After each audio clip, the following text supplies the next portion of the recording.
Okay, so we have our pegs from our last video. Now we need to connect them into a hierarchy. The first thing, let's connect our hand to our wrist. So I'll add another peg on top. We can call it wrist full, and I'll connect it to the wrist. We want it to have the same pivot information as the wrist,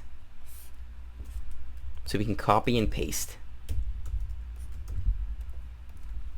Just like that, the hand and the wrist are moving together. Now I want to connect this to the forearm. So I'll create a peg on top of the forearm and connect it to my wrist full. Let's call this forearm master. And this is going to have the same pivot information as our forearm.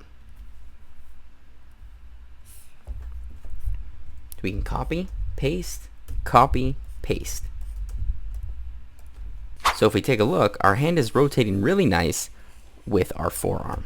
And doing it this way still gives us the freedom to adjust the pieces individually as well if we need to. Okay, finally, let's create a peg on top of the bicep and connect the forearm master to it. This is going to be our arm master. And you guessed it, it's going to have the same pivot information as the bicep. So we'll copy, paste. Finally, I'm going to plug in my elbow and the shoulder to my arm master. So my hierarchy should look something like this. So even without color, we can adjust our arm and test it out and see how well we can pose it. The joints are looking pretty good. But of course, let's add some color. Now at this point, I don't need these guides anymore, so I can go on my underlay and just delete them. Now using whatever color you want, you can fill in the pieces. Just like that.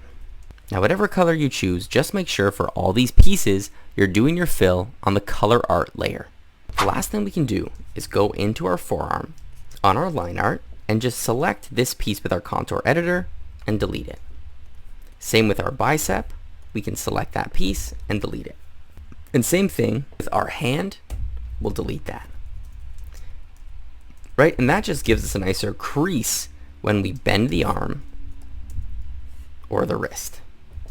So for basic poses, this arm is pretty much done. However, there are some things that we can add if we want to do more complex posing. And also we need to solve a couple of issues. For example, if we move this forward and back in Z depth, you'll see that we see these lines. So in our next video, we're going to troubleshoot some problems with this arm and add a couple of things to make it a little bit more advanced.